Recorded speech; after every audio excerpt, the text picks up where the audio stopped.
I watched them across the restaurant laughing over martinis and expensive appetizers. My husband of 12 years, Robert, casually slid his credit card, our joint platinum card, to the waitress while his hand rested on Jennifer's knee beneath the table. The same Jennifer who worked as his administrative assistant for the past 8 months. The same Jennifer who was now wearing a bracelet that looked suspiciously like the one I'd found in an unmarked jewelry box while reorganizing his closet last weekend. What Robert didn't know as he sat there, completely oblivious to my presence 6 tables away, was that I had spent my morning reviewing the unusual transaction alerts that had been flagged on my desk at Meridian Financial Group, where I had just been appointed regional director of operations 3 weeks ago. The irony wasn't lost on me.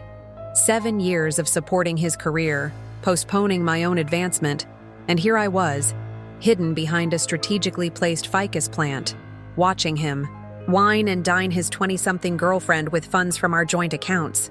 Accounts that had been mysteriously dwindling for months. Accounts that were managed by the very banking institution where I now oversaw all regional operations. I took a sip of my water, my hand steady despite the storm raging inside me. The crystal glass clinked gently against my wedding ring, the same 2-carat diamond I'd caught Jennifer admiring during our holiday party last December. Robert was leaning across the table now, whispering something that made her giggle and blush.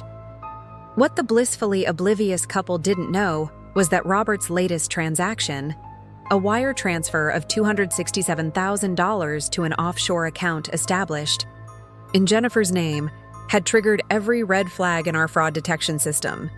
And tomorrow, the careful financial plan they'd constructed was about to collapse like a house of cards. My name is Catherine Wells, newly appointed regional director at Meridian Financial Group, and until 3 weeks ago, I was simply the supportive wife of Robert Wells, vice president of sales at Templar Industries. We'd met during our graduate program at Northwestern, built careers in Chicago's competitive business landscape, and created what I thought was the picture-perfect marriage.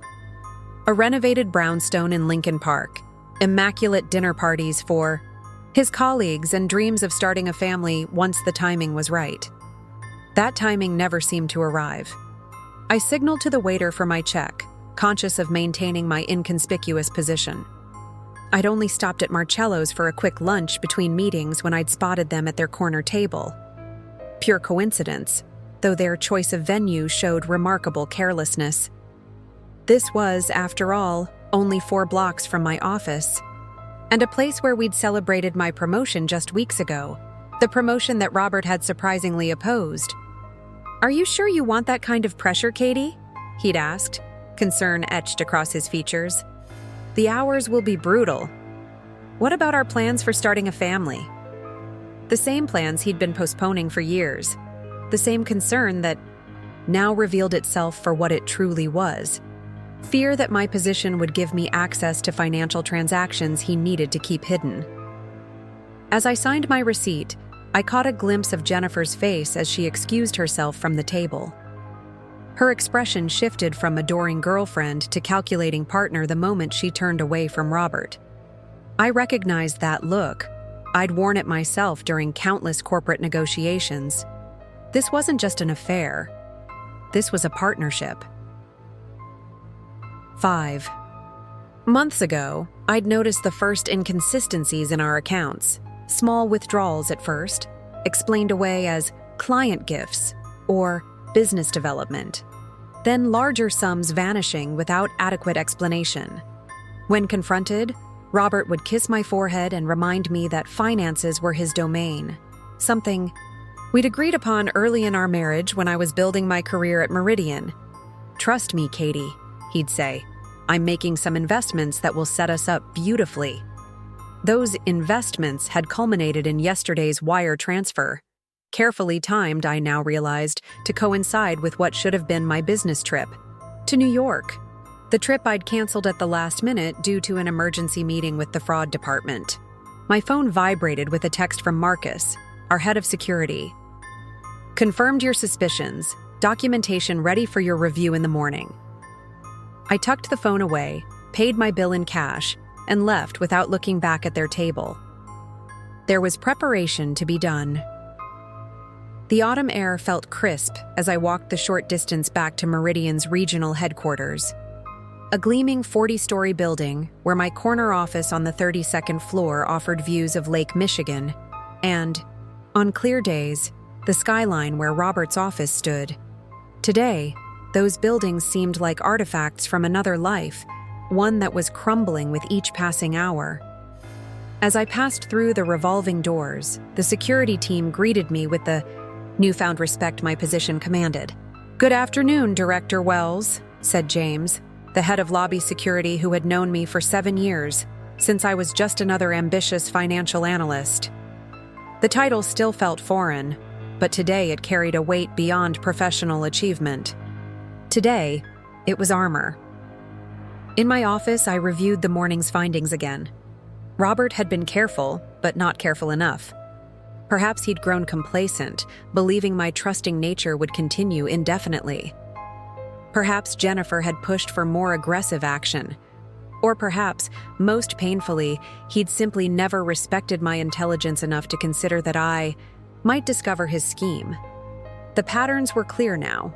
Incremental transfers disguised as investment deposits, fabricated financial statements that he'd summarized for me, and finally, the large transfer that would have funded their new life together, likely somewhere warm and without extradition treaties, if the newly purchased one-way tickets to Bali in both their names were any indication.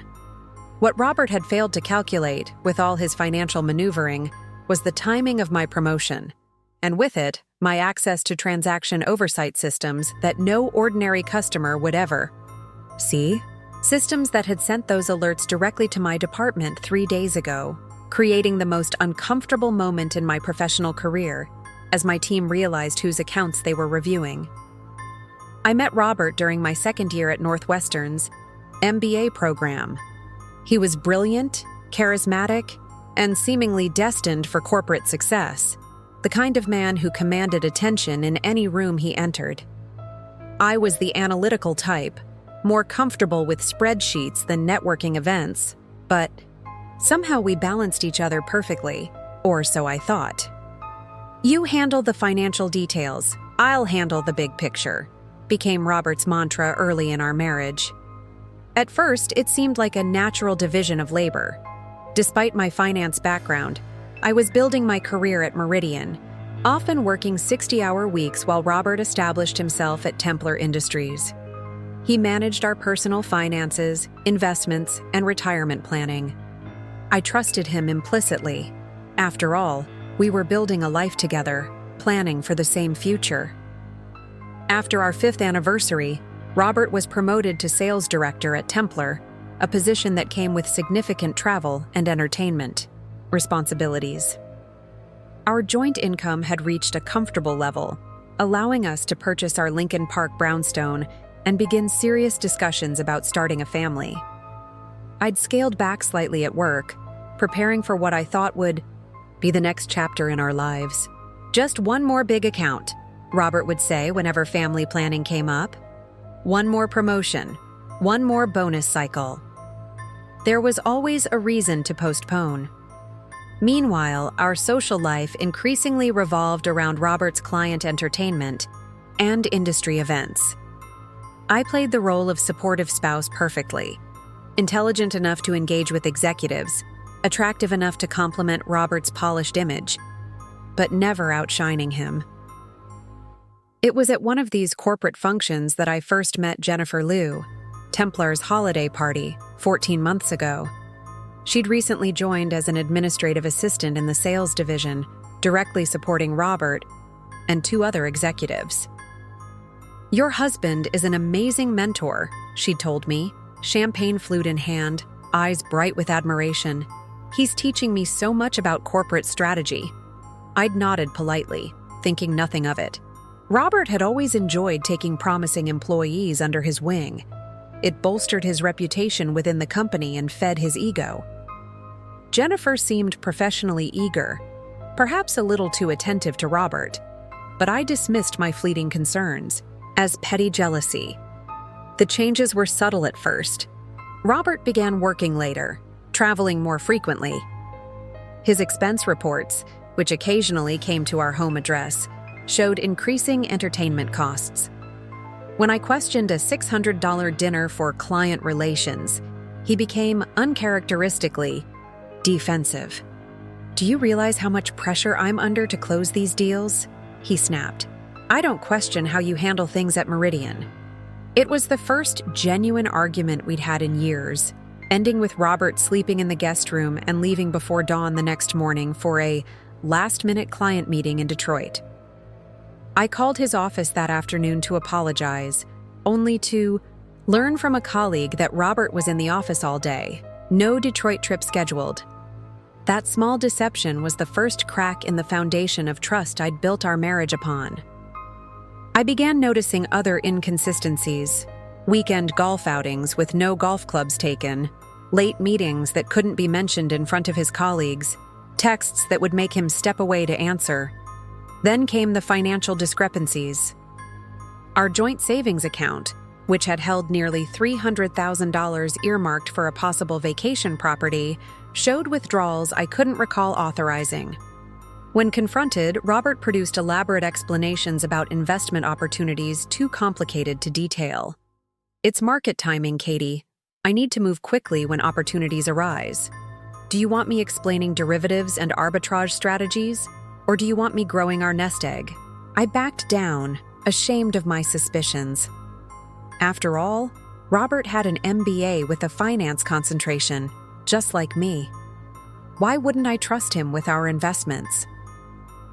Around this time, I was approached about a potential promotion at Meridian, the regional director position. It would mean more responsibility, but also significantly higher compensation and greater visibility into the bank's operations. I mentioned it to Robert over dinner, expecting his enthusiasm. Instead, he frowned, swirling his wine contemplatively. "Is that really the direction you want to go, Katie? The stress? The hours? We were talking about starting a family soon." "We've been talking about it for 3 years, I replied, unable to keep the edge from my voice. "This promotion could set us up better financially for when we do have children." "We're already set up beautifully," he countered.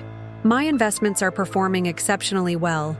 Maybe it's time you scaled back instead." Something in his tone triggered my suspicions again.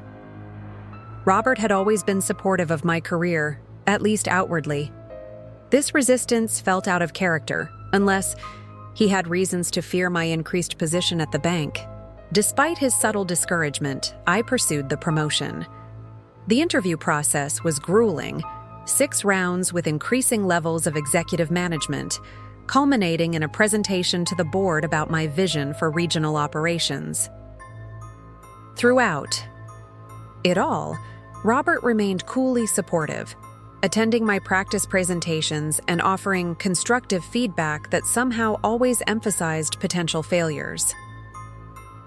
3 months into the interview process, I discovered the first concrete evidence of betrayal. A receipt from Tiffany & Co. for a women's bracelet worth $4,200 tucked into Robert's suit pocket while doing laundry. Our anniversary wasn't for months. My birthday had just passed with a practical gift of kitchen appliances. When confronted, Robert produced a seamless explanation. "It's for my mother's birthday next month. I was going to surprise you both." He even called his mother while I was in the room, discussing her upcoming birthday celebration, where he would present the gift. I wanted to believe him. I needed to believe him. So I did. Even as doubts multiplied like cancer cells, invisible, but devastating. 2 weeks later, I was offered the regional director position at Meridian. Robert organized a celebration dinner at Marcello's, the very restaurant where I would later spot him with Jennifer, complete with champagne and effusive praise that now seemed hollow in retrospect. What I didn't tell him was that my new position included oversight of fraud detection and unusual transaction monitoring for high-value clients in our region. I would be directly responsible for reviewing precisely the kinds of financial movements that, unknown to me then, Robert was already executing. To new beginnings, he'd toasted that night, his smile not quite reaching his eyes. New beginnings. Indeed. Just not the kind either of us had anticipated. The discovery came on a Tuesday morning, 3 weeks after my appointment as regional director. I was settling into my new corner office, still arranging family photos and credentials, when Marcus Delgado, head of financial security, knocked on my open door. His expression carried that particular blend of professional concern and personal discomfort that immediately set off alarm bells. "Director Wells, we've flagged some unusual transaction patterns that require your immediate attention," he said, closing the door behind him without being asked. "It's regarding a high-value client whose activity has triggered multiple alerts in our system." "Of course," I replied, gesturing to the chair across from my desk. "Which client?" Marcus hesitated, then placed a manila folder on my desk, opening it to reveal account statements and transaction logs. The Wells joint accounts. My own name stared back at me from the paperwork, alongside Robert's. For a moment, I couldn't process what I was seeing. Then the numbers came into focus, a series of withdrawals escalating in value over the past 6 months, culminating in a wire transfer request for $267,000 submitted the previous day. "There must be some mistake," I said automatically, though even as the words left my mouth, I knew there wasn't. This explained the dwindling balances I'd noticed, the investment statements Robert had been summarizing rather than showing me directly. "The transfer was flagged because it's going to an offshore account in the Cayman Islands," Marcus continued, professional but gentle. "Given your position, I wanted to bring this directly to you before processing. The system requires executive override for international transfers of this magnitude." I stared at the documentation, years of financial training kicking in despite my personal shock. The pattern was textbook, starting with small test withdrawals, gradually increasing as confidence grew, then culminating in a major transfer once the smaller movements hadn't triggered scrutiny. "Who is the beneficiary of the Cayman account?" I asked, my voice remarkably steady. Marcus flipped to another page. "The account is registered to a Jennifer Liu." The name hit me like a physical blow. Jennifer, Robert's administrative assistant. The woman who'd been learning so much from my husband. "Director Wells, Catherine, should I leave you to review this privately?"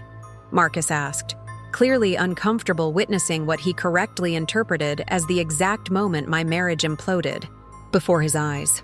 "No," I said, straightening in my chair. "I need to understand exactly what's happening here. Walk me through every transaction." For the next hour, Marcus detailed the sophisticated pattern of financial movements Robert had orchestrated. He'd been careful, starting 8 months ago with transfers of $5,000, $10,000 labeled as investment deposits. These funds went to legitimate-looking investment firms that, upon closer inspection, were shell companies routing the money back into temporary holding accounts. From there, smaller amounts would move to the Cayman account registered to Jennifer. "The pattern suggests someone with significant financial knowledge," Marcus explained. "These transactions were designed to appear legitimate if viewed individually. It's only when our new AI monitoring system analyzed the aggregate pattern that red flags appeared." The irony was bitter. Robert had accelerated his theft just as I was being promoted to a position with direct oversight of exactly this type of activity. Had he known about my promotion earlier, would he have been more careful? Or would he have abandoned the plan entirely? "There's more," Marcus said reluctantly. "The system automatically runs background checks on suspicious beneficiaries. Ms. Liu has been making inquiries about property purchases in Bali, and there are 2 first-class one-way tickets purchased in both her name and your husband's for a flight leaving tomorrow evening." Tomorrow. They weren't just stealing our money, they were planning to disappear completely in less than 36 hours. What would the normal procedure be in this situation? I asked, compartmentalizing my personal devastation behind a professional facade. "For a client without your position, we would freeze the accounts pending investigation and file a suspicious activity report with the Financial Crimes Division." Given your role, there are additional procedures to maintain independence and avoid any appearance of conflict. I nodded, understanding the delicate position this put both Marcus and the bank in. And the wire transfer that was initiated yesterday? It's pending executive approval. Without that override, it remains in our system but hasn't been processed. A small mercy. The money hadn't left yet. I need some time to consider the appropriate response, I said finally. Please hold all transactions on these accounts and prepare the standard documentation for account freezing, but don't implement anything yet. After Marcus left, I sat motionless in my executive chair, staring out at the Chicago skyline. 12 years of marriage, countless sacrifices, career opportunities I'd declined to support Robert's advancement, fertility treatments I'd undergone. Because he wanted biological children, dinner parties I'd hosted for his clients while exhausted from my own work week. All while he was methodically planning his escape with a woman 15 years my junior. I opened my desk drawer and removed a small leather journal where I kept personal notes. Flipping through it, I found what I was looking for: dates when Robert had been traveling for business over the past year. I cross-referenced these with the transaction dates Marcus had shown me. Perfect correlation. Each major withdrawal or account movement coincided with Robert's supposed business trips, times when he knew I wouldn't be checking accounts or asking questions. My phone buzzed with a text message from Robert. Working late tonight. Don't wait up for dinner. Love you. The casual lie, punctuated with a declaration of love, crystallized something within me. This wasn't just about the money, substantial as it was. This was about years of methodical deception, the careful cultivation of my trust, even as he systematically abused it. My grief would come later. Right now, there were decisions to make, professional and personal, inextricably intertwined by Robert's actions. I had less than 24 hours before. He and Jennifer planned to board that plane to Bali with our life savings. What Robert had failed to calculate was that his wife wasn't just a bank executive with oversight authority. I was a woman who had spent 15 years in financial crime prevention before my promotion, who had written portions of the very security protocols his scheme had triggered, and who now had both the motivation and authority to ensure this betrayal would cost him everything. I left the office early that afternoon, needing space to think away from curious glances and whispered speculation. My professional reputation demanded discretion, but inside I was unraveling. 12 years of marriage dissolving in a single morning meeting over financial transaction logs. Instinct took me not to our brownstone, which now felt like a carefully constructed facade, but to Lake Michigan. I walked along the waterfront, watching sailboats and tourists while my mind processed what I had learned. Robert wasn't just having an affair. He was planning a complete disappearance. The one-way tickets, the offshore account, the liquidation of our assets. This wasn't an impulsive decision. This was calculated theft and betrayal executed over months. My phone rang. Rebecca Chen, my closest friend since college and corporate attorney at Preston & Wyatt. I'm in court all afternoon, but your message sounded urgent, she said when I answered. What's happening? I found a secluded bench and told her everything. The transactions, Jennifer. The planned escape to Bali. Speaking the facts aloud made them undeniably real. That bastard, Rebecca said when I finished.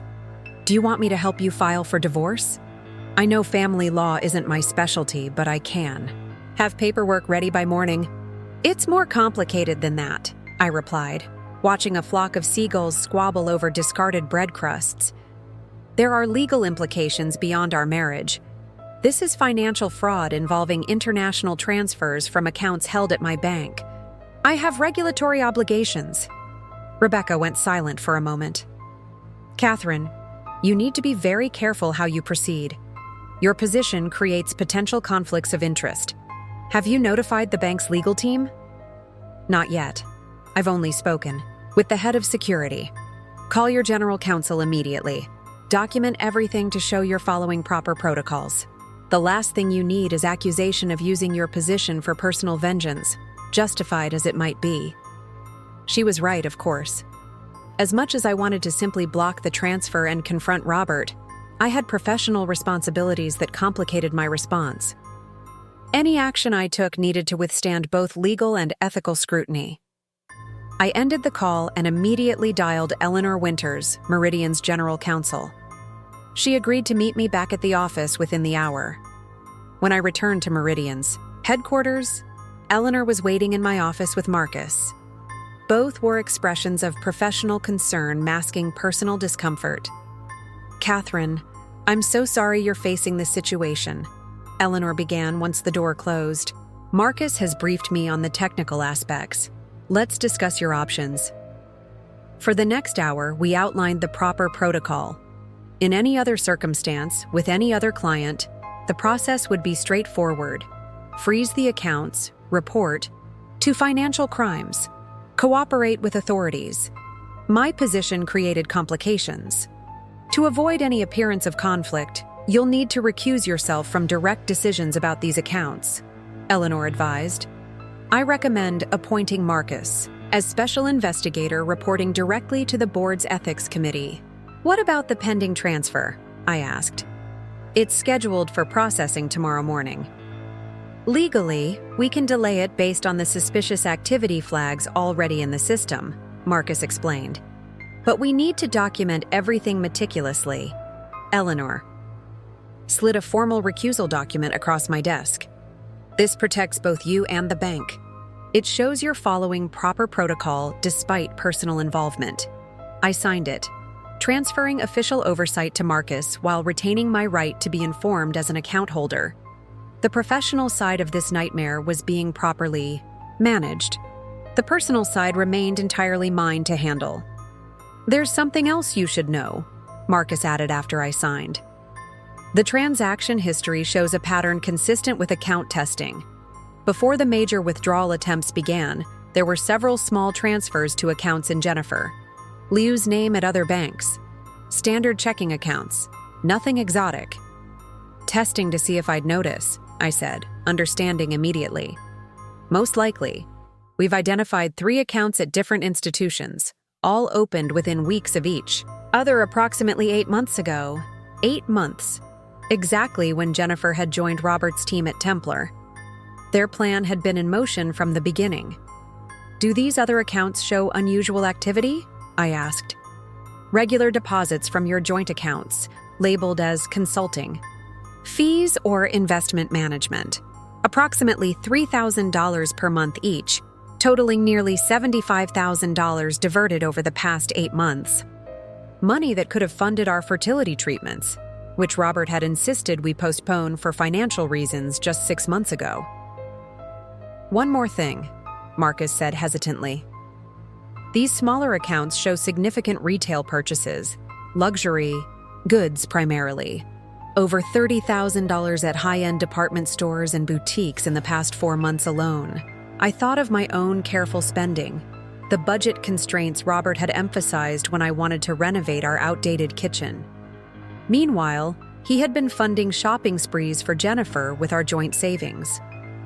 As Eleanor and Marcus left my office, I checked my phone to find 3 missed calls from Robert and a text. "Where are you? Thought we could grab dinner tonight." The casual normalcy of it was breathtaking in its audacity. Tomorrow he planned to disappear forever with our money and his girlfriend, yet tonight he wanted to have dinner with his wife. I typed back, "Working. Late. Don't wait up." Mirroring his own lies felt strangely appropriate. Alone in my office, I removed my wedding photo from my desk and placed it in a drawer. Then I called Rebecca back. "I need a personal favor," I said when she answered. "Something separate from the bank's official response. Something that ensures Robert and Jennifer understand exactly who they tried to steal from." "I'm listening," she replied. "I need to know every legal option available to me, not as regional director of Meridian Financial, but as Catherine Wells, betrayed wife and legitimate account holder." By the time I left the office that evening, I had 2 plans in motion: the official bank response, proceeding according to regulatory requirements, and my personal response, which would unfold on a separate but parallel track. Robert had taught me one valuable lesson through all of this: the importance of careful, methodical planning when preparing to destroy someone's world. I arrived home late that evening to find Robert already there, laptop open on our kitchen island, glass of our expensive Cabernet in hand. He looked up with practiced concern when I entered. "You've been working too hard since this promotion," he said, rising to pour me a glass of wine. "I've barely seen you these past few weeks." I accepted the glass, studying him with new awareness. The confident smile, the casual way he loosened his designer tie, the practiced kiss on my cheek, all elements of a performance I'd accepted without question for years. How had I missed the hollow core beneath the charming exterior? "Challenging. Transition," I replied neutrally. "New responsibilities take adjustment." "Well, I'm proud of you," he said, raising his glass in a toast. "Though I do miss having my wife around. Maybe we should plan a vacation soon, reconnect away from all this work stress." The audacity was breathtaking. Less than 24 hours before, his planned escape, and he was discussing future vacations we might take together. "That sounds nice," I lied, matching his performance with one of my own. "Where were you thinking?" "Somewhere tropical, maybe. We've always talked about Bali." My wine glass paused halfway to my lips. Not just a lie then, but a twisted game, dropping hints about his actual destination while pretending it was our shared dream. Was this some perverse thrill for him, hiding his betrayal in plain sight? Or merely convenience, rehearsing his cover story in case anyone later asked about his sudden departure? "Bali would be lovely," I replied carefully. "Though I'd need significant advance notice with my new position. The regional director can't just disappear without preparation." Something flickered across his face, annoyance perhaps, at the reminder of my professional constraints. "Of course, just thinking ahead." We ate dinner in our elegant dining room, maintaining the facade of a successful professional couple. Robert shared amusing anecdotes about clients, carefully avoiding any mention of Jennifer or his department. I responded with sanitized stories from my day, never hinting at what I'd discovered. "How's the new administrative assistant working out?" I asked innocently as he served us both second helpings of the pasta he'd prepared. "Jennifer, right? She seemed eager to learn at the holiday party." "She's fine," he replied, suddenly very interested in twirling pasta around his fork. "Efficient, good with clients. Templar got lucky with that hire." "Lucky indeed," I murmured. "She seemed quite attentive." Robert's eyes narrowed slightly. "What do you mean?" "Just that she clearly admires you professionally. It's good to have supportive staff," he relaxed visibly. "Right, absolutely. She's a team player." "And how's the Peterson account?" I asked, naming the client he'd supposedly been courting in Detroit during that first discovered lie months ago. A barely perceptible hesitation. "Moving forward. Should close next quarter." I nodded as though this confirmation of another lie wasn't cutting through me like a blade. Each deception now stood in sharp relief, my new awareness highlighting the patterns I'd previously ignored. After dinner, Robert suggested watching a movie together, an activity we hadn't shared in months. I declined, citing work emails that needed attention. The relief in his eyes was unmistakable. He had his own preparations to complete. In our home office, I closed the door and called Rebecca. "Everything's arranged," she said without preamble.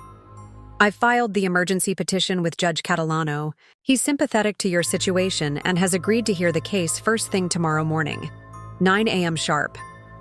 "Will that be enough time?" I asked, checking that Robert couldn't overhear from the living room. "The judge will grant the temporary freeze on all joint assets based on the evidence we've compiled. The formal divorce filing includes documentation of financial impropriety, which strengthens our position considerably.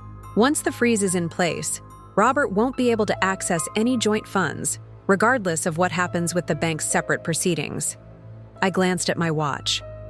14 hours until their planned departure. And the other matter? My investigator friend documented everything. The photographs are definitive. I've sent them to your personal email. I opened my private email account on my tablet, keeping my work laptop conspicuously visible on the desk in case Robert walked in.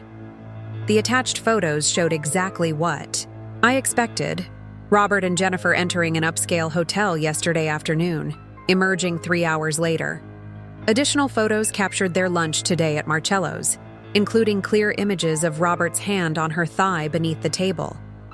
These establish the affair beyond question, Rebecca continued.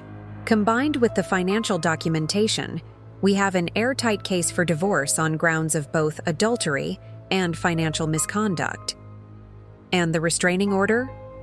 Included in the petition. Given the evidence of planned flight and financial depletion, the judge will almost certainly grant it. Robert will be legally prohibited from leaving the jurisdiction once it's served.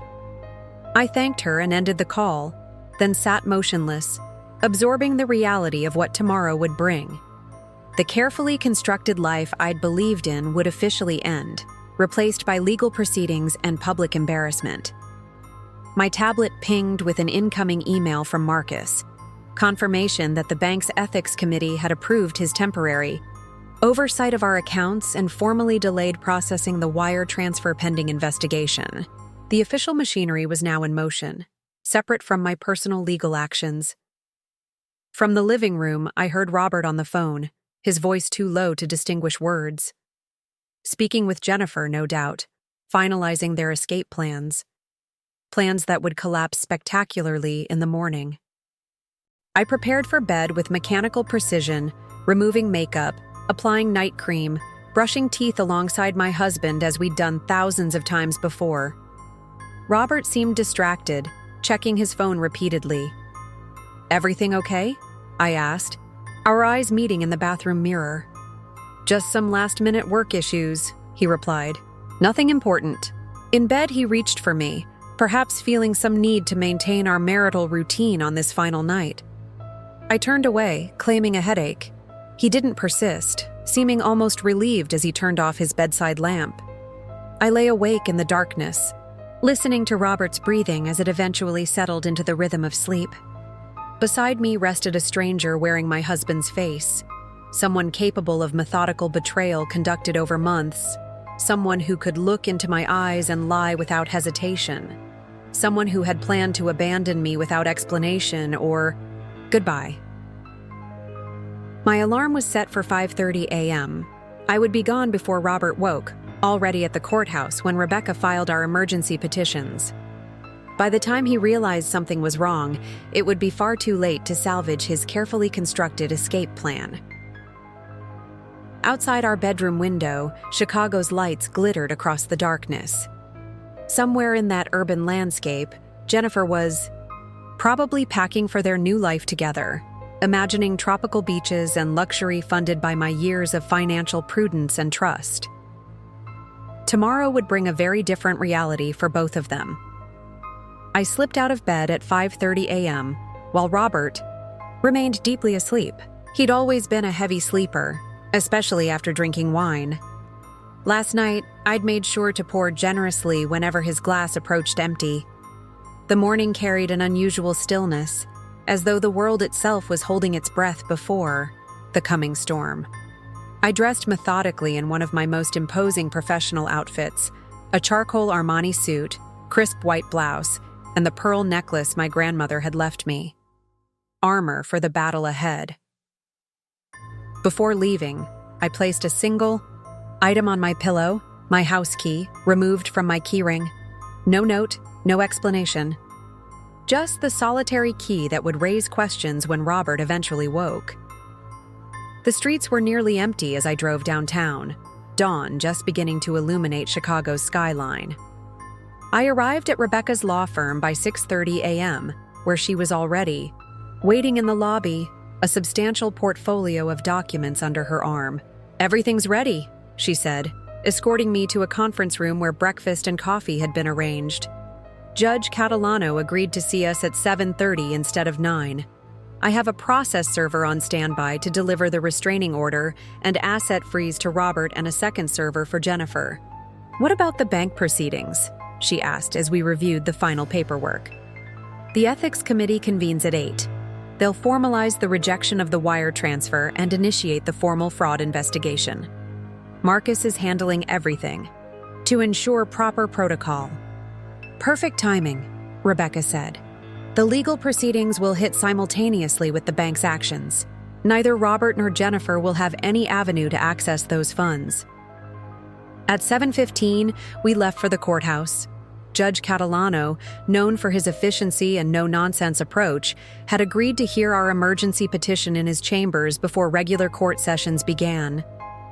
As a respected bank executive with clear evidence of imminent financial harm, my case had warranted this unusual accommodation. The judge was already reviewing our documents when we were shown into his wood-paneled chambers.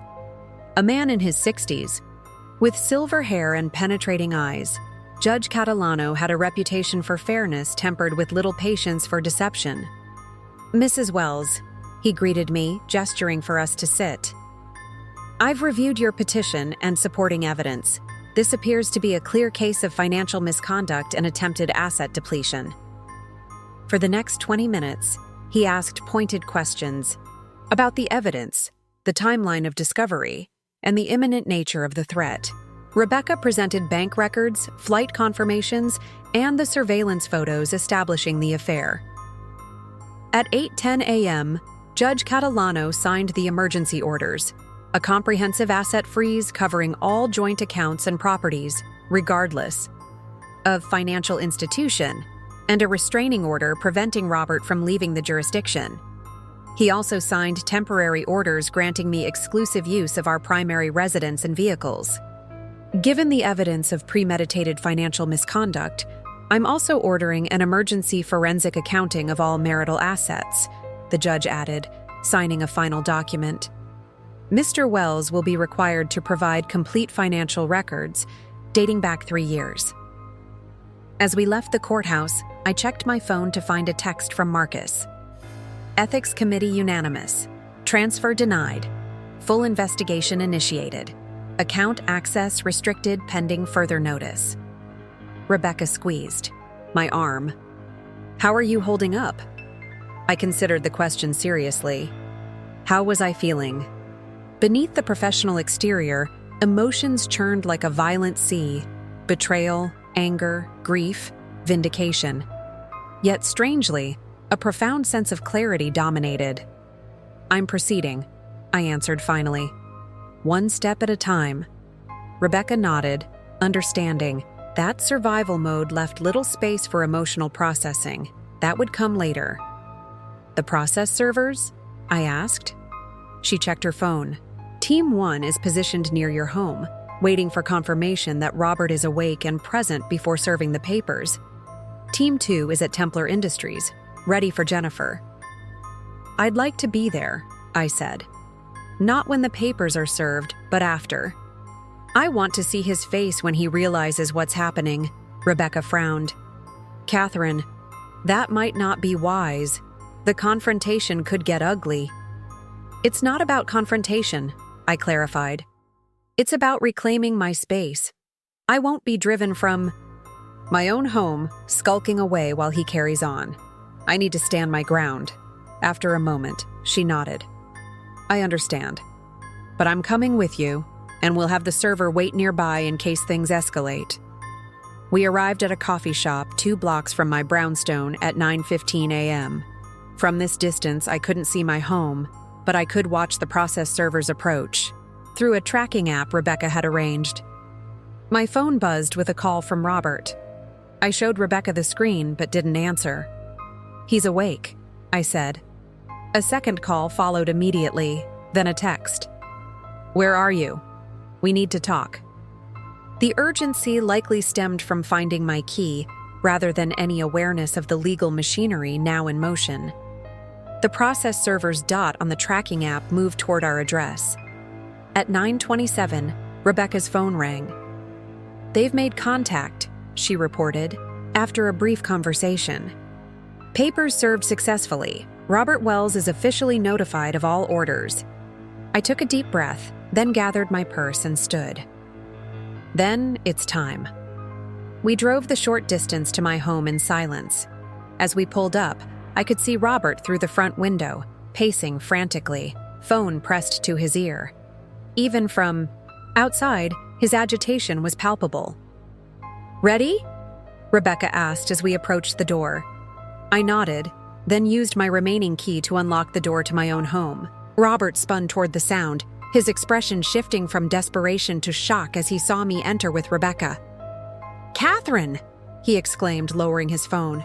"What the hell is going on? I've just been served with— Who is this? Why are you with— A lawyer?" "You know exactly what's going on, Robert," I replied, my voice steadier than I'd expected. "The better question is, how's Jennifer taking the news?" His face drained of color. "What are you talking about?" "Please don't insult my intelligence further," I said. "Jennifer Liu has also been served with legal papers this morning. The offshore account has been flagged. The wire transfer has been denied. Your flight to Bali will be leaving without you." He staggered slightly, gripping the back of a chair for support. "How did you— I'm the regional director of Meridian Financial Group, Robert. Did you really think you could transfer $250,000 from our accounts without me noticing? Especially to an offshore account under your girlfriend's name." His expression cycled rapidly through shock, anger, and calculation. I could almost see him formulating denials, explanations, counterattacks. "Whatever you're thinking of saying, save it," I continued. "The evidence is comprehensive. Financial, records, surveillance photos, hotel receipts, flight confirmations, all documented and now part of court records." Rebecca stepped forward. "Mr. Wells, as your wife's attorney, I should inform you that you are currently subject to a restraining order prohibiting you from depleting marital assets or leaving the jurisdiction. Your accounts have been frozen by court order, separate from the bank's independent fraud investigation." Robert's face hardened. "You had me followed? That's your concern?" I asked incredulously. "Not the theft of our life savings? Not the elaborate deception you've maintained for months? You're angry about being caught?" His phone buzzed loudly. He glanced at it, then back at me, panic edging into his expression. "That would be Jennifer," I said, probably wondering why. "She's been served with legal papers and can't access her new offshore account. You should answer it. Explain to her that your wife isn't quite as oblivious as you assumed." "This is a misunderstanding," he tried, voice shifting to the persuasive tone he used with difficult clients. "I can explain everything. The transfers were legitimate investments." "Save it for your attorney, Robert," Rebecca interrupted. "You'll need a good one." Robert's phone continued buzzing insistently. The desperation in his eyes grew with each unanswered call from Jennifer. He needed to coordinate their response but couldn't speak freely with me standing there. "You need to leave," he said finally, gesturing toward the door as though I were an unwelcome visitor in my own home. "Actually, Robert, you need to leave," I corrected him, removing the court order from my purse and placing it on the counter between us. "This grants me exclusive use of our residence during divorce proceedings. You have 2 hours to pack essential personal items. Rebecca will remain to ensure you take only what's permitted under the order." His face contorted with disbelief. "You're throwing me out of my own house? You can't do that." "The court disagrees," Rebecca interjected professionally. "Given the evidence of ongoing financial misconduct and imminent flight risk, Judge Catalano has determined that Mrs. Wells should maintain possession of the marital home pending final property division." Robert's practiced composure finally cracked. "This is insane! You think you can just ambush me with legal papers and kick me out? After everything I've done for you?" The audacity of this last statement struck me like a physical blow. "Everything you've done for me? You mean systematically? Draining our accounts? Planning to abandon me without a word? Sleeping with your assistant while denying me the child we'd been planning for years?" "You were never home," he shouted, his controlled facade completely evaporating. "Always at the bank, always climbing the corporate ladder. What was I supposed to do? Wait around forever while you prioritized your precious career over our marriage?" "You could have talked to me," I replied, maintaining my composure despite his escalating anger. "You could have expressed your concerns instead of stealing our money and planning to disappear. You could have filed for divorce like a decent human being instead of plotting to leave me financially devastated." His phone buzzed again. This time he glanced at it with naked panic. "I need to take this." "By all means," I gestured to the device. "Put it on speaker. I'm curious what Jennifer's thinking right now." Robert retreated to the kitchen, speaking in hushed, urgent tones that still carried clearly in our open-concept home. "I know, Jen. Yes, she knows everything. No, don't go to the bank. They're investigating. Stay where you are. We need to talk to Jason." Jason Sullivan, Robert's attorney and longtime friend.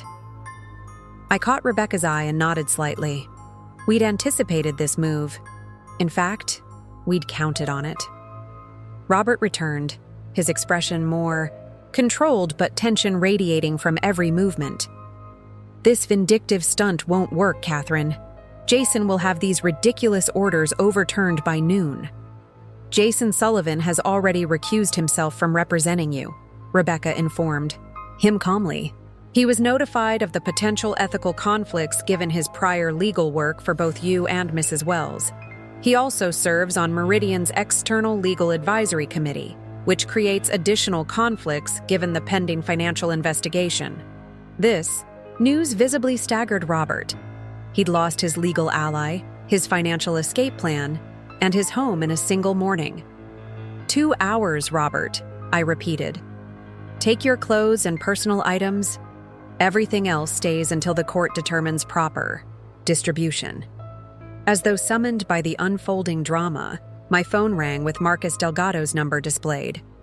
"Excuse me," I said, stepping onto the front porch for privacy. "Marcus, what's happening?" "The fraud department has completed their preliminary review," he reported. "They've found additional transfers we missed initially, smaller amounts to various accounts over the past year. The total missing funds may exceed $350,000. The figure knocked the breath from my lungs. That was substantially more than the $267,000 wire transfer and $75,000 in consulting fees we'd already documented. "How did we miss this?" I asked. "He was using multiple methods," Marcus explained. "Cash withdrawals just under reporting thresholds, cashier's checks, peer-to-peer payment apps linked to secondary accounts. The pattern only became visible when we expanded our search parameters." "Has the ethics committee been updated?" "Yes, they've escalated this to potential criminal activity. The FBI has been notified given the apparent structured transactions designed to evade detection thresholds." Federal investigation. The implications hit me immediately. This was no longer just about my divorce or the bank's internal procedures. Robert had potentially violated federal banking laws. "There's more," Marcus continued. "We've identified unusual activity in accounts belonging to 3 other Templar executives, all showing similar patterns of structured transfers to overseas accounts." I leaned against the porch railing, processing this revelation. "Are you saying this goes beyond Robert and Jennifer?" "It appears so. The preliminary evidence suggests Jennifer Liu may have been running a systematic operation targeting multiple executives. We've notified Templar's compliance department and their CEO." When I returned inside, Robert was on the phone again, this time apparently with another attorney. His face was flushed with anger as he paced the living room. Rebecca raised an eyebrow. Questioningly, I gestured that I'd explain later. "I understand I'm under time constraints," Robert snapped into his phone. "Just tell me what options we have to contest these orders immediately." He listened for a moment, then cursed. "That's not acceptable. There must be something we can do today." While he was distracted, I whispered the latest developments to Rebecca. Her eyes widened at the mention of federal investigation and the expanded scope. "This changes everything," she murmured. "He's potentially facing criminal charges beyond the civil divorce proceedings." Robert ended his call with visible frustration. "My attorney will be filing counter motions this afternoon," he announced, attempting to reclaim some sense of control. "This isn't over, Catherine." "Actually, Robert, it's much worse than you realize," I replied. "The bank has identified structured transactions potentially violating federal banking laws.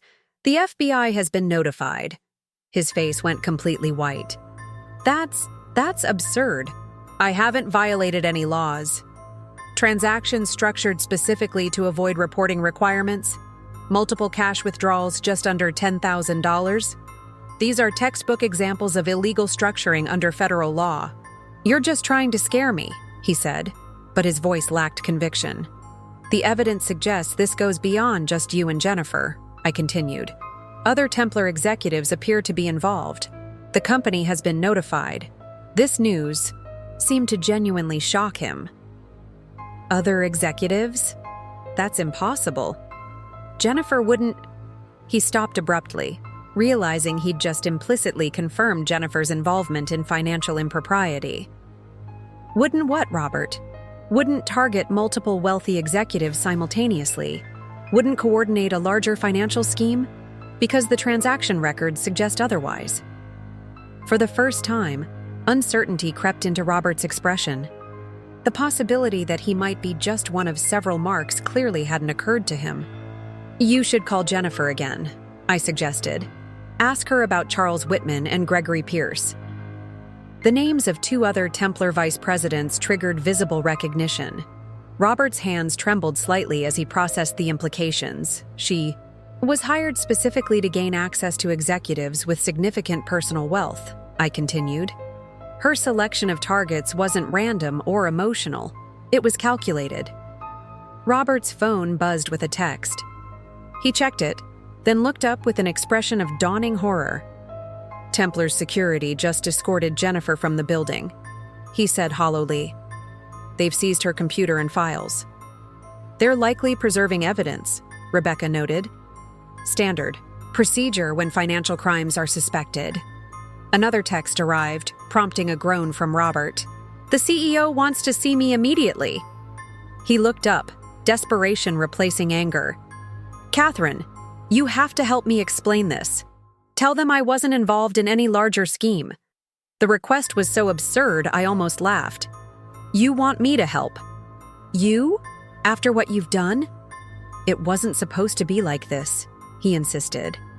"I never intended to get caught," I finished for him. "That's the only part you regret, Robert. You were perfectly willing to destroy me financially and disappear, without a trace. You just didn't anticipate that I'd have the means to stop you." He glanced at his watch, then toward the stairs, calculating whether he had time to pack before his meeting at Templar. "Your 2 hours started 20 minutes ago," I reminded him. "You should prioritize. Professional clothes first, perhaps? You'll need to look presentable when explaining to your CEO why company executives were targeted in a financial scheme involving your girlfriend." Robert's shoulders sagged in defeat. Without another word, he trudged upstairs to begin packing. A strange silence settled over the house after Robert departed with 2 hastily packed suitcases. His final glance backward had contained an unsettling mixture of anger, shock, and what appeared to be fear, not of me, but of what awaited him at Templar and potentially beyond. "Are you all right?" Rebecca asked as we watched his car disappear down the street. "I'm not sure 'all right' is the right word," I replied honestly, "but I'm standing." Rebecca insisted on staying for lunch, concerned about leaving me alone with my thoughts in the immediate aftermath. We sat in my kitchen, picking at sandwiches neither of us had much appetite for, discussing next steps. "The divorce proceedings are straightforward given the circumstances," she explained. "The financial misconduct creates a clear advantage in property division. Illinois may not be a pure fault state, but judges have significant discretion when there's evidence of deliberate dissipation of marital assets. What about recovering the money that's already gone?" I asked.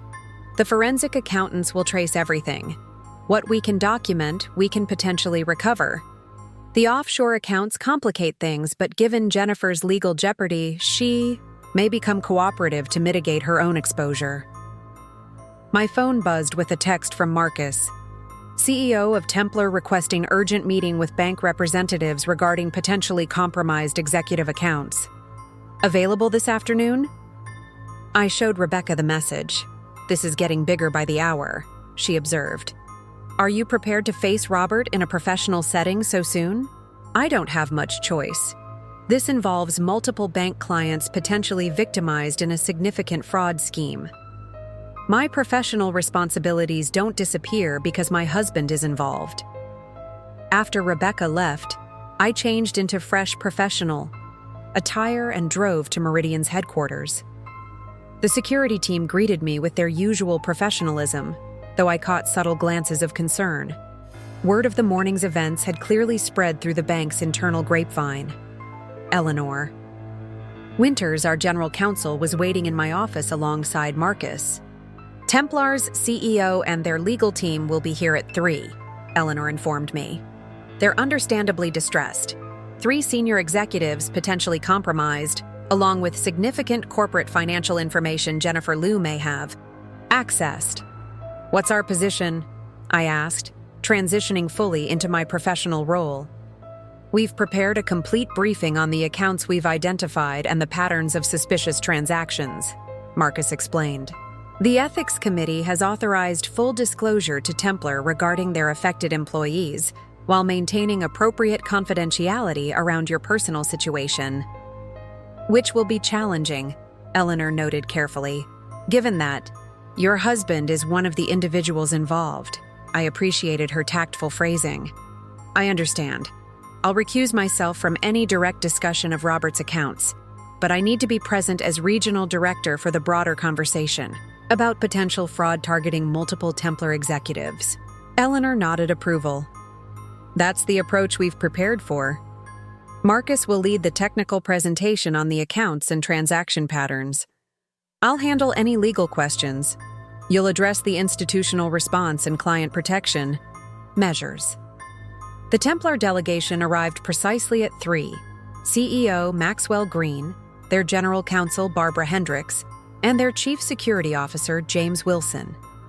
Notably absent was any representative from their human resources department, suggesting this was being treated as a security and legal matter rather than an employment issue. Maxwell Green, a formidable figure in his early 60s with steel gray hair and piercing blue eyes, had built Templar from a modest consulting firm to a global player. His expression was grim as we exchanged introductions in our executive conference room. This is an unprecedented situation, he began once we were seated. 3 of my senior executives potentially involved in financial impropriety, with potential exposure of proprietary client information. We need to understand exactly what your institution has discovered. Marcus took the lead, displaying transaction data on the room's presentation screen while carefully avoiding any specific mention of my connection to Robert. Our systems identified unusual transaction patterns involving personal accounts held by 3 Templar executives, he explained. In each case, we observed structured withdrawals and transfers designed to avoid standard detection thresholds, culminating in attempts to move substantial funds to offshore accounts. And the common factor is this woman, Jennifer Liu? Barbara Hendricks asked, reviewing the documentation we'd provided. Yes, Marcus confirmed. Ms. Liu appears to have established relationships with each executive, gained access to their personal financial information, and coordinated similar patterns of transactions across multiple accounts at different institutions. Maxwell Green's expression darkened further. She was hired 8 months ago as an administrative assistant supporting our sales division. Robert Wells personally recommended her for the position. This revelation sent a jolt through me that I struggled to conceal. Robert hadn't just fallen victim to Jennifer's scheme. He had facilitated her access to the other executives by bringing her into the company. We've conducted an emergency review of Ms. Liu's employment application and credentials, James Wilson, the security officer, added. Several discrepancies have emerged. The references she provided appear to be fabricated. Her claimed prior employment history doesn't fully verify. Our preliminary investigation suggests she may have targeted Templar specifically because of its concentration of high net worth executives with access to sensitive client financial information. Marcus noted. How much has been compromised? Maxwell asked bluntly. Across all identified accounts, approximately $675,000 has been transferred to various offshore entities over the past 6 months, Marcus replied. We've frozen all transactions in progress, but approximately $420,000 appears to have already moved beyond immediate reach. The figure stunned me. The scope was substantially larger than I'd initially understood. Robert's planned theft of our savings was just one component of a much broader operation. And my executives' involvement? Maxwell pressed. Were they victims or participants? Eleanor intervened smoothly. That determination will be part of ongoing investigations. There appears to be a spectrum of involvement, from potential unwitting facilitation to potentially knowing participation. Director Wells, Maxwell turned to me directly. I understand this is particularly difficult given your personal connection to one of the individuals involved. I appreciate your professionalism in this matter. So he knew. His direct acknowledgement momentarily caught me off guard. The integrity of our financial systems and the protection of our clients remain my primary professional concerns, I replied carefully. All affected accounts are being handled according to established protocols, regardless of personal connections. I wouldn't expect anything less, he said with a nod of respect. That's precisely why I requested this meeting directly with your team rather than through intermediaries. When facing a situation of this magnitude, it's essential to work with people of unquestionable integrity. The meeting continued for another hour, establishing protocols for information sharing between Meridian and Templar as both internal investigations proceeded. Throughout the discussion, I maintained strict professional demeanor, despite the surreal nature of discussing my husband's financial crimes in a corporate setting. As the meeting concluded, Maxwell asked if he could speak with me privately. For a moment, Eleanor gave me a questioning glance, but I nodded reassurance. When the others had filed out, Maxwell closed the conference room door and turned to me with an unexpected expression of compassion. Mrs. Wells, Catherine, if I may, I owe you an apology. An apology? I echoed, genuinely confused. I've known Robert for nearly 7 years. I promoted him, mentored him, trusted him with significant client relationships. I believed I was a good judge of character. He shook his head regretfully. I failed to see what was happening within my own organization, and that failure has caused you personal harm for which I am deeply sorry. His sincere acknowledgement of my personal situation, separated from the professional context of the meeting, momentarily cracked the composed exterior I'd maintained all day. You have nothing to apologize for, I managed. Robert deceived everyone, myself included. Perhaps, but had I exercised better oversight, this situation might have been identified sooner. He sighed heavily. I've terminated Robert's employment, effective immediately. Jennifer Liu is currently being interviewed by our security team before formal law enforcement involvement. I wanted you to hear this directly from me rather than through corporate channels. I appreciate that, I said quietly. If there's anything Templar can do to assist you personally through this difficult time, please don't hesitate to ask. We value your professionalism today under extraordinary circumstances. After Maxwell departed, I remained alone in the conference room, absorbing the day's developments. In less than 24 hours, the life I'd known had completely unraveled. Robert had lost his marriage, his home, his career, and potentially his freedom. The elaborate escape he'd planned with Jennifer had collapsed entirely. Eleanor returned, closing the door gently behind her. The FBI called while you were finishing with Maxwell.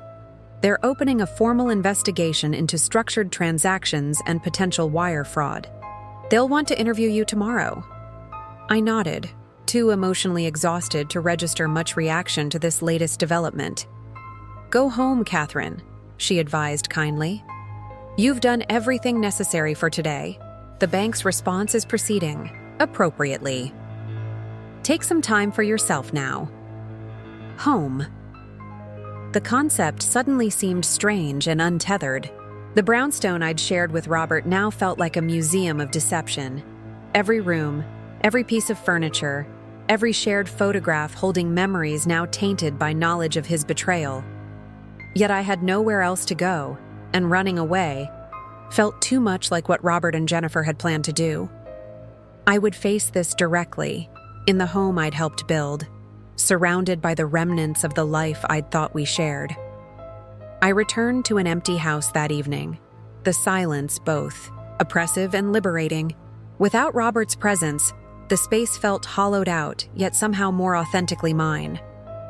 I walked through each room slowly, seeing our shared possessions with new awareness, the furniture we'd selected together, the art we'd collected during vacations, the photographs chronicling 12 years of what I'd believed was partnership. In the kitchen, I opened a bottle of wine I'd been saving for a special occasion. The irony wasn't lost on me as I poured a glass and carried it to the back patio. The autumn air had a crisp edge as evening settled over Chicago, lights beginning to twinkle across the cityscape visible from my carefully landscaped yard. My phone hadn't stopped buzzing throughout the day. Calls from my parents, whom I'd briefly updated that morning. Messages from concerned friends who'd somehow heard rumors about trouble between Robert and me. Even a formal email from Templar's HR department confirming that any correspondence regarding Robert's termination should go through their legal department rather than to our home address. The latest was a text from Rebecca. "FBI scheduled for 10 a.m. tomorrow at my office. They're moving quickly on this." I hadn't fully processed that my marital collapse had escalated to a federal investigation. The structured transactions Marcus had identified apparently raised serious concerns beyond simple divorce proceedings or civil financial impropriety. As I sipped my wine, a car pulled into my driveway. Through the decorative shrubbery, I recognized the silver BMW, Claire Donovan, my oldest friend and the person who had actually introduced me to Robert at a Northwestern alumni event 13 years ago. "I brought reinforcements," she announced as I met her at the front door, holding up an bag from our favorite Thai restaurant and a second bottle of wine. "Rebecca called me, said you might need company but wouldn't ask for it." The simple kindness broke through the professional facade I'd maintained all day. Claire wrapped me in a hug as tears finally came, weeks of suppressed emotion flooding out at once. "I've got you," she murmured, guiding me to the living room couch. "Let it out." After my tears subsided, Claire poured wine for both of us and unpacked the food. "Rebecca gave me the basics," she said. "Robert, offshore accounts, the administrative assistant. But I want to hear it from you, whatever you're comfortable sharing." Over spicy noodles and spring rolls, I recounted the day's events, discovering the transactions, confronting Robert, the expanding investigation that now implicated multiple Templar executives. "So Jennifer targeted several of them? Not just Robert?" Claire asked, visibly processing this information. "Appears that way. 3 senior executives with access to both personal wealth and sensitive corporate information." Claire shook her head in disbelief. "And to think I blamed myself all these years for introducing you to him. I've carried that guilt ever since I first suspected he was cheating." I nearly choked on my wine. "You suspected? When?" "About 6 months ago. I saw him having lunch with a young Asian woman at Gibson's. They seemed intimate. But when I mentioned stopping by to say hello, he claimed it was a client meeting, and I wasn't sure enough to say anything." She looked down guiltily. "I should have told you my suspicions. It wouldn't have changed anything," I reassured her. "I was finding financial discrepancies back then, but convincing myself I was overreacting. I wasn't ready to see the truth." Claire reached for my hand. What happens now? Divorce proceedings, obviously. Recovery of whatever assets we can trace. Beyond that. I shrugged, the future a blank canvas I hadn't yet been able to envision. I just need to get through tomorrow's FBI interview first. And how are you really doing? Not the professional? Bank executive version, but the real Catherine underneath. The question penetrated the compartmentalized approach I'd been using to survive. How was I really feeling? Broken, I admitted finally. But also, strangely powerful. For months I've felt something was wrong but doubted myself at every turn. Now I know I wasn't crazy or paranoid or controlling. My instincts were right all along. Claire nodded, understanding. The validation of your intuition. Exactly. And there's something else. I hesitated, putting words to a realization that had been forming throughout the day. If Robert had simply asked for a divorce, I would have been devastated, but eventually accepted it. What I can't forgive is the calculated plan to financially devastate me. That reveals a level of contempt I never imagined possible from someone who supposedly loved me. It says everything about him and nothing about you, Claire said firmly. We talked for hours, emptying both wine bottles as the conversation shifted from the immediate crisis to deeper reflections on relationships, trust, and rebuilding. Around midnight, Claire insisted on staying in our guest room rather than driving home. Besides, she added, you shouldn't be alone your first night in this house without him.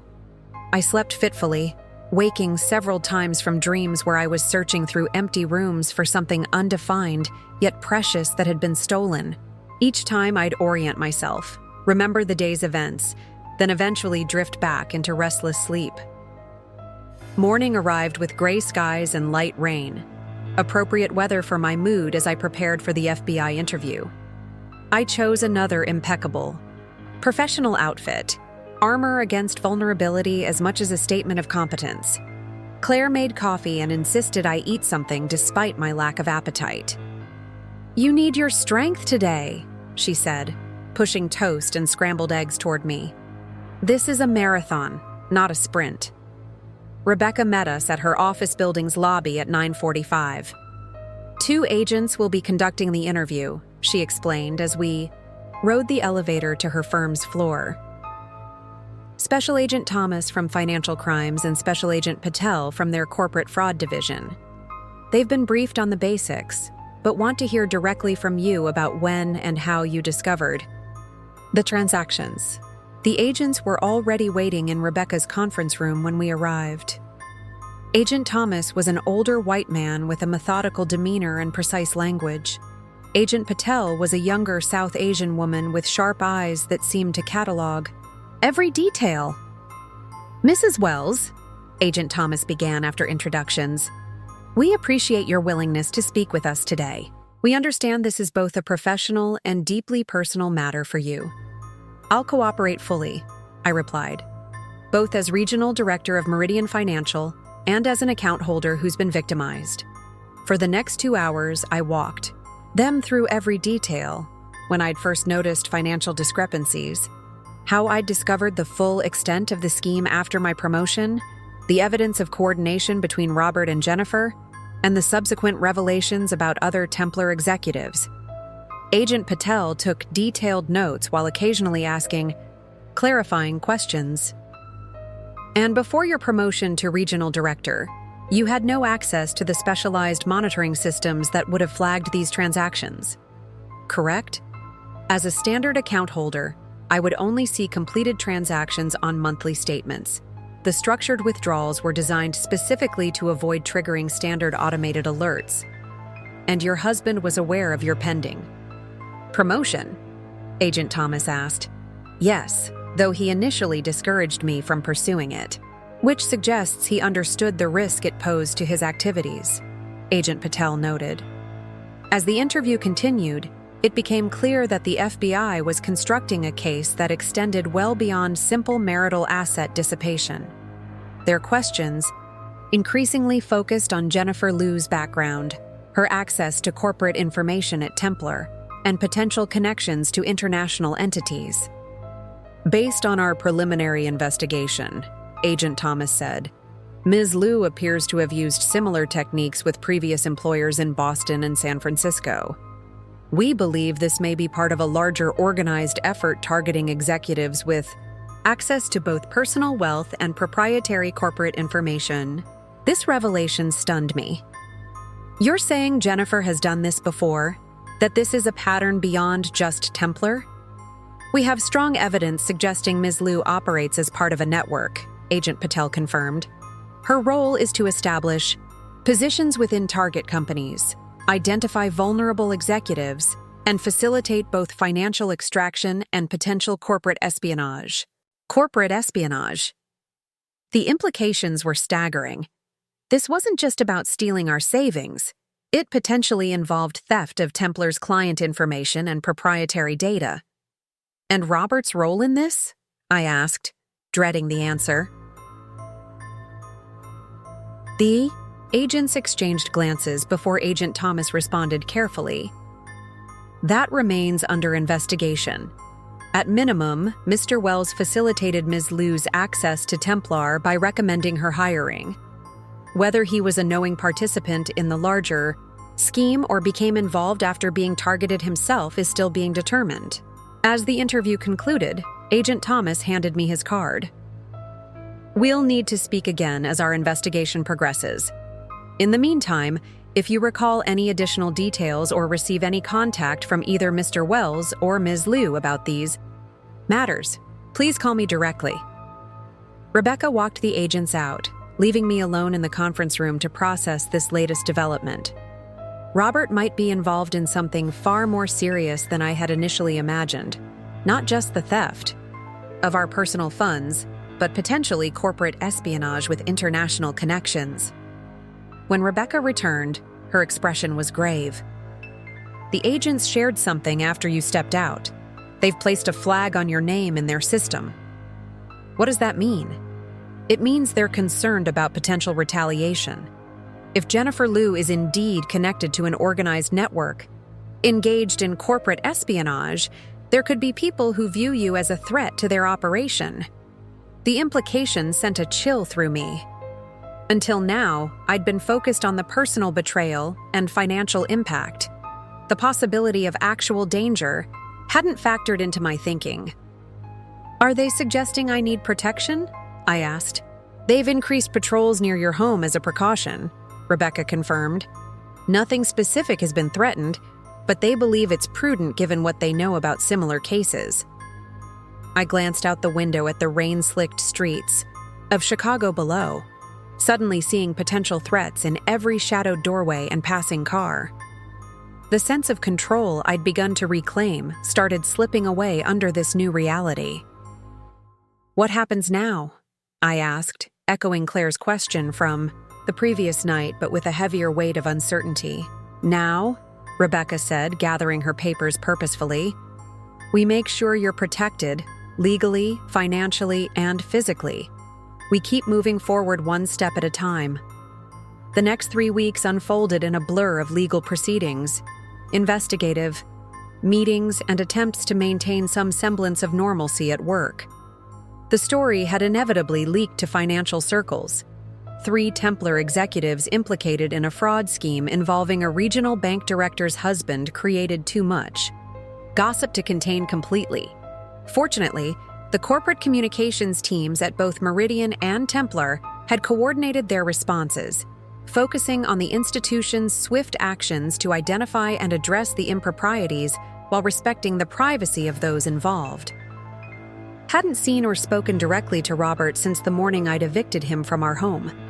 All communication occurred through attorneys, with increasingly complicated legal maneuvers as he attempted to regain access to frozen assets.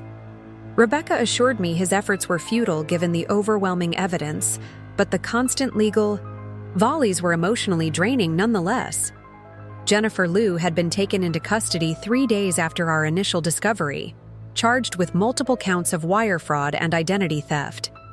According to updates from Agent Thomas, she had remained uncooperative, refusing to provide information about potential accomplices or the ultimate destination of the diverted funds. Her arraignment had drawn unexpected attention when the Chinese consulate sent a representative, ostensibly to ensure proper legal treatment for a Chinese national, a development that raised further questions about potential international connections.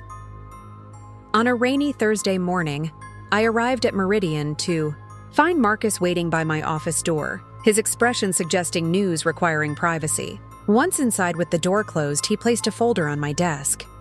"We've tracked most of the missing funds," he reported. "The forensic accounting team has identified a complex network of transfers, but we've managed to locate approximately $310,000 of the $420,000 that had initially moved beyond immediate reach." I examined the documentation, a detailed map of transactions flowing through shell companies in the Cayman Islands, Singapore, and Cyprus, before consolidating in accounts at 2 banks in Macau. "Can we recover these funds?" I asked. "We've already initiated the process. With evidence of fraud and the FBI's involvement, the foreign institutions are cooperating, reluctantly, but cooperating. They've frozen the identified accounts pending formal proceedings." This represented the first truly positive development in weeks. While $110,000 remained unaccounted for, the potential recovery of the majority of stolen funds offered tangible relief amid the ongoing chaos. "There's more," Marcus continued. "The investigation into Robert's activities has uncovered something unexpected. It appears he may have been manipulated more extensively than initially believed. He produced email and text message records obtained through the investigation. The communications between Robert and Jennifer revealed a carefully orchestrated campaign of emotional manipulation dating back to before her hiring at Templar. She had researched his vulnerabilities, preferences, and financial position months in advance, engineering their chance encounters and gradually building trust before initiating the romance. "This doesn't excuse his actions," Marcus noted, seeing my expression. "But it suggests a level of calculated targeting that aligns with what the FBI has found in previous cases linked to this network." I reviewed the communications with an unsettling mixture of emotions. The evidence of Jennifer's premeditation was clear. She had created a persona specifically designed to appeal to Robert, exploiting his ego, insecurities, and ambitions with surgical precision. Yet, equally clear was Robert's willingness to betray me, regardless of the external manipulation. The messages showed him actively conspiring to hide transactions, expressing excitement about their planned escape, and dismissing concerns about how his disappearance would affect me. "Has Robert been shown these records?" I asked. "Yes. The FBI interviewed him again yesterday with this new evidence. According to Agent Patel, his reaction suggested genuine shock at the extent of Jennifer's calculation. Apparently, he believed their relationship was authentic despite the deception towards you. The irony might have been amusing if it weren't so painful. Robert, who had meticulously deceived me for months, had himself been deceived by Jennifer, the master manipulator outmaneuvered by a superior player." My phone buzzed with a message from Eleanor Winters requesting my presence in the executive conference room. "The FBI is here with updates on the investigation. They've asked for you specifically." Agents Thomas and Patel were waiting alongside Eleanor and Meridian's CEO, Richard Hammond. The atmosphere carried a weight that suggested significant developments. "Mrs. Wells," Agent Thomas began after I took my seat, "we've identified the broader network connected to Jennifer Liu. Based on financial intelligence and cooperation from international partners, we've linked her activities to a sophisticated corporate espionage group with ties to both private intelligence firms and state-sponsored actors." Agent Patel activated the room's display screen, showing a complex organizational chart. Ms. Liu is one of several operatives who have targeted financial institutions and consulting firms across the United States over the past 5 years. Their methodology is consistent: identify executives with access to sensitive information, establish personal relationships, then extract both financial assets and proprietary data. What about the other Templar executives? I asked. Gregory. Pierce appears to have been an unwitting victim, similar to the financial aspects of your husband's situation, Agent Thomas explained. Charles Whitman, however, shows evidence of knowing participation. He's been cooperative since his initial interview, providing significant information about the network's interest in Templar's client portfolio, which included several defense, contractors, and government agencies, Agent Patel added. The true target appears to have been intellectual property and strategic planning information rather than personal financial assets. The money was merely a secondary benefit and potential leverage. Have you determined what happened to the remaining unaccounted funds? Eleanor asked. We believe the missing $110,000 was transferred to operational accounts used to establish new identities for network members, Agent Thomas replied. Based on evidence from Ms. Liu's devices, she had prepared escape contingencies, including alternative documentation and properties in countries without extradition treaties. The briefing continued for another hour, detailing the extensive investigation, now spanning multiple federal agencies and international partners. What had begun as the discovery of my husband's betrayal had expanded into a multinational corporate espionage case with potential national security implications. As the meeting concluded, Agent Thomas asked to speak with me privately. We moved to a smaller conference room where his professional demeanor softened slightly. There's one aspect we haven't addressed in the larger briefing, he said once we were alone. Your personal safety. My pulse quickened. Has there been a specific threat? Not explicit, but we've identified communication suggesting the network views you as a particular liability. Your position at Meridian combined with your role in exposing their operation makes you a potential target for retaliation. What kind of retaliation are we talking about? Agent Thomas chose his words carefully. This network has been linked to several incidents over the past decade: character assassination campaigns, strategic release of manipulated information, and in 2 cases, suspicious accidents befalling individuals who disrupted their operations. The implication was clear without being stated directly. These people had resources, motivation, and apparently few moral boundaries. What are you suggesting? I asked, maintaining composure despite the chill that ran through me. We're implementing additional security measures around your home and office. I'd recommend accepting the temporary protection detail the Bureau can provide until we've neutralized the primary network operators.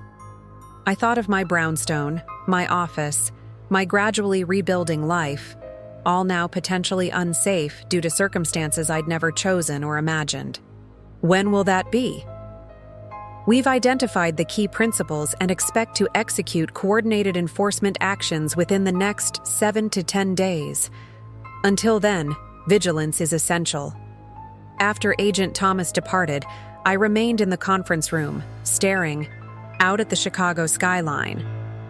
The buildings that had once represented achievement and security now seemed like potential vantage points for unseen threats. The professional victory of exposing the fraud scheme had morphed into a personal security nightmare. Eleanor found me still there 20 minutes later, lost in thought. Without asking permission, she closed the door and sat beside me. Richard and I have discussed the security concerns, she said directly. Meridian will supplement whatever protection the FBI provides. Your safety is non-negotiable, both as a valued executive and as someone who has demonstrated exceptional loyalty to this institution. Her matter-of-fact support steadied me. Thank you.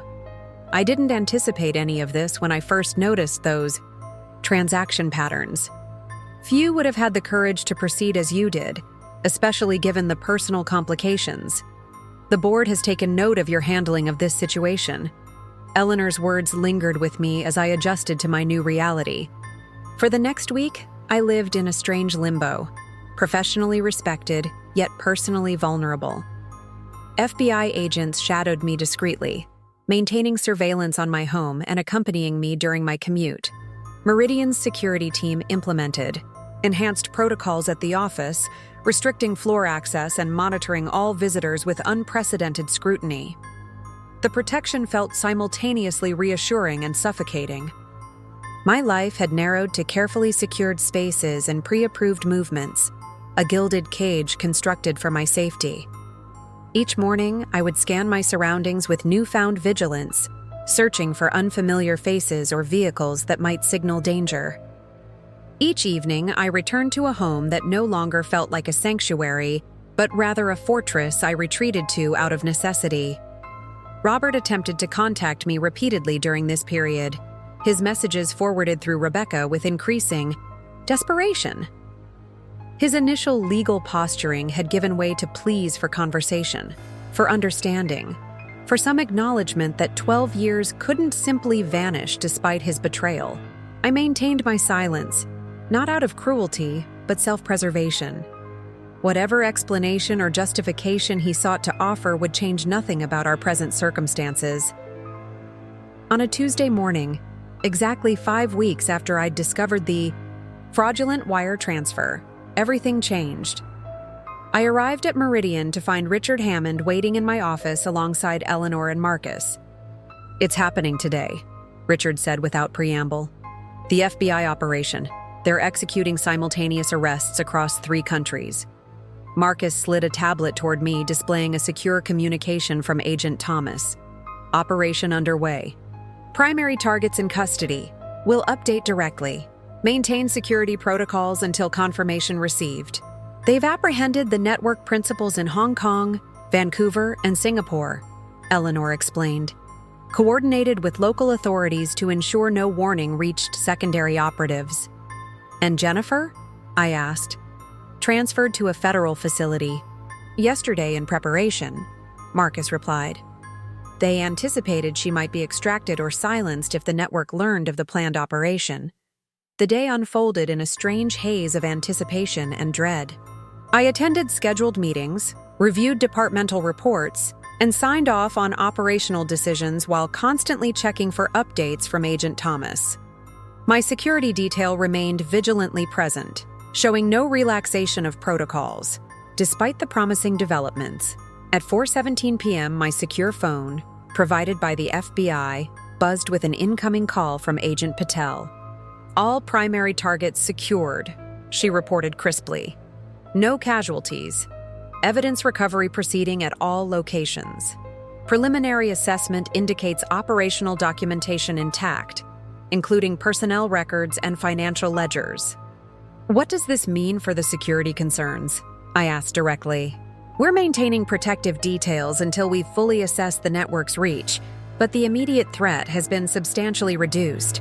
The principals in custody include the operational commanders with authority to initiate retaliation." She paused, then added, "There's something else you should know. Your husband has been cooperating extensively over the past week. His information proved crucial to identifying 2 previously unknown network operatives embedded in financial institutions similar to Meridian." I absorbed this information with complex emotions. Robert's cooperation wouldn't undo his betrayal or repair our marriage, but it suggested some vestige of conscience remained intact. "Has he been formally charged?" I asked. "He's facing reduced charges in exchange for his cooperation, wire fraud and conspiracy rather than the more serious espionage-adjacent counts. His attorney is negotiating a plea agreement that will likely include significant asset forfeiture and a period of incarceration, though substantially less than the potential maximum." The news settled over me with surprising neutrality. I had moved beyond wishing for either severe punishment or miraculous exoneration. Whatever legal consequences Robert faced seemed almost irrelevant to my own path forward. 3 days later, Agent Thomas requested a meeting at Rebecca's office. I arrived to find both FBI agents alongside Rebecca, their expressions solemn yet tinged with what appeared to be cautious satisfaction. "The operation has been successfully concluded," Agent Thomas began. "All primary network operatives are in custody, with international charges filed in multiple jurisdictions. The financial tracking team has identified and frozen assets exceeding $17 million linked to their activities. What about the missing funds from my accounts? I asked. Recovered. With one exception, Agent Patel replied, sliding a folder across the table. We've traced approximately $98,000 of the remaining $110,000 to operational accounts that have now been frozen. The final $12,000 appears to have been used for network expenses that cannot be specifically recovered, primarily cash payments to third-party facilitators. Rebecca reviewed the documentation with professional efficiency. This is excellent news. Combined with the previously identified funds, we've recovered over 95% of the diverted assets. Given the circumstances, that's an exceptional outcome. There's more, Agent Thomas continued. Based on the seized documentation, we've identified 7 additional executives targeted by this network across various industries. All have been notified, and similar asset recovery processes are underway. And the corporate espionage aspects? I asked, thinking of Templar's vulnerable client information. Contained, as far as we can determine, Agent Patel assured me. The network maintained strict compartmentalization. The data extracted from Templar remained isolated within specific operational cells, all of which have been dismantled. There's no evidence of widespread distribution to potential buyers or state actors. As the meeting concluded, Agent Thomas addressed the question I hadn't yet asked. We're scaling back the protective detail starting tomorrow. There will still be enhanced security measures in place, but the round-the-clock surveillance is no longer necessary given the current threat. Assessment. The relief I felt was immediate and profound. So I can return to normal life? A new normal, he corrected gently. We recommend maintaining basic security awareness going forward. Your connection to this case will remain in certain records, and while we don't anticipate targeted retaliation, prudence suggests ongoing vigilance. That evening, I sat alone on my patio for the first time in weeks without security personnel hovering nearby.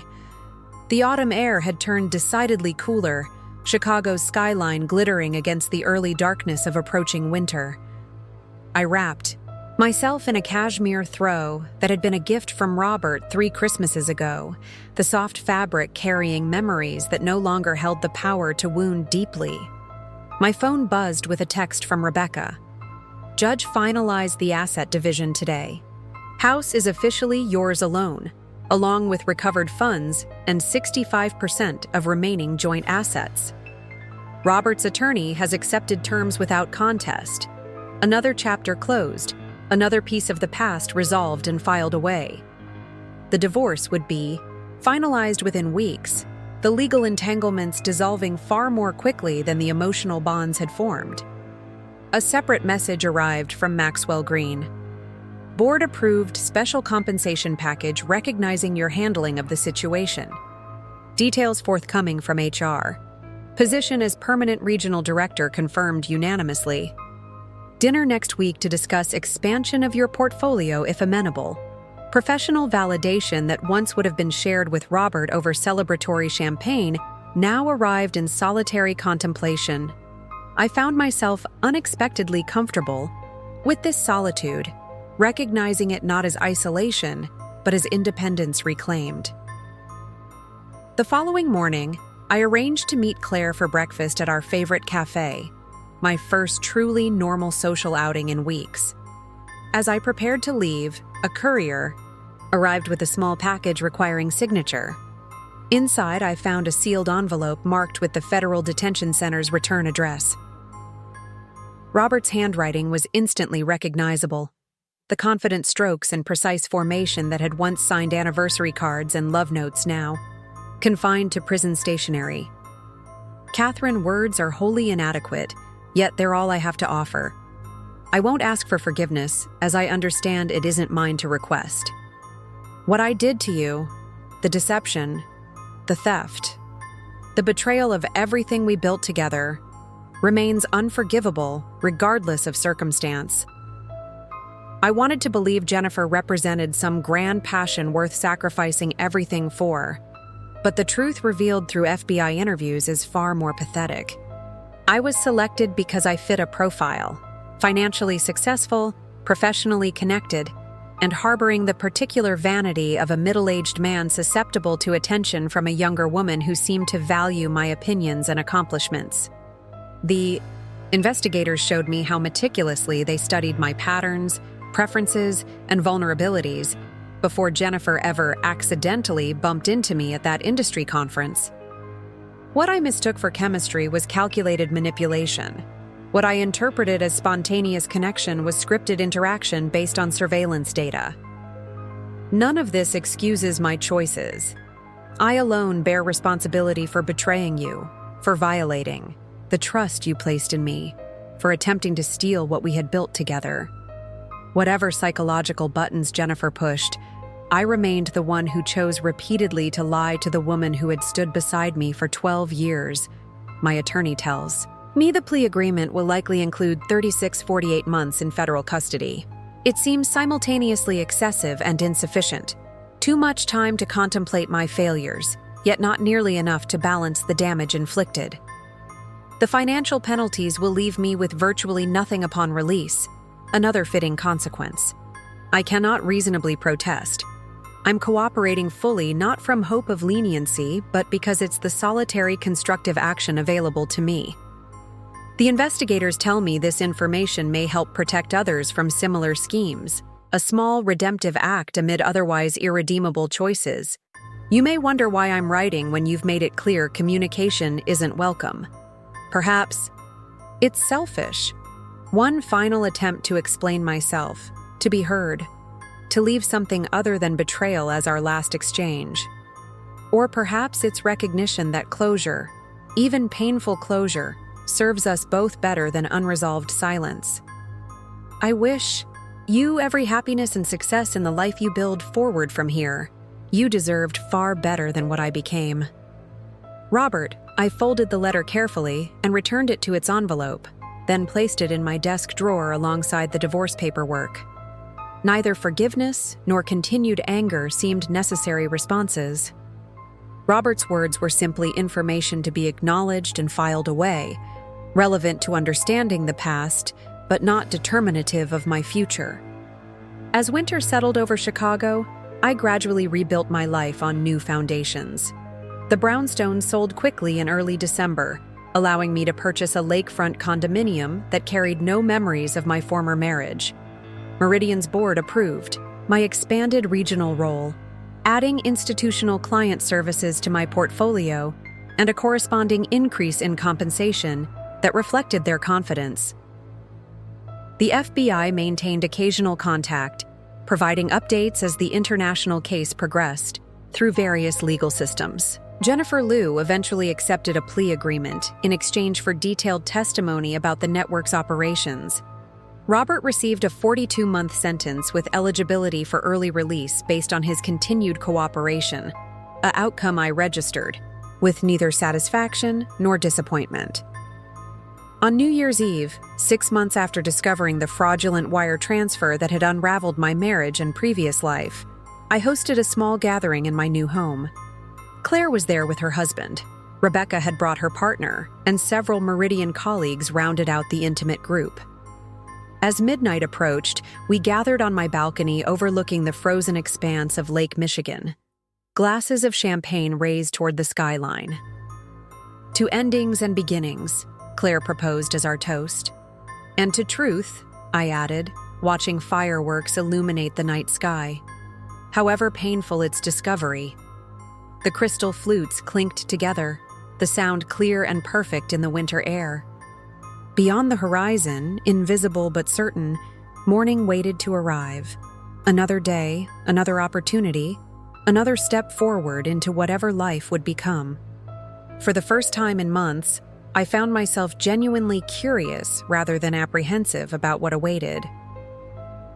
Catherine Wells, no longer defined by betrayal or victimhood, no longer Mrs. Robert Wells of Lincoln Park, stood surrounded by authentic relationships, professional achievement, and hard-won wisdom as the calendar turned toward a new year. The woman who had awakened that fateful morning, still naively trusting her husband, had been transformed through fire into someone stronger, more discerning, and ultimately more complete. Some lessons arrive with devastating force, shattering what we believed immutable. Yet from those fractured certainties, we sometimes construct more authentic lives than we had imagined possible, built not on comforting illusions, but on unvarnished truth and the profound discovery of our own resilience.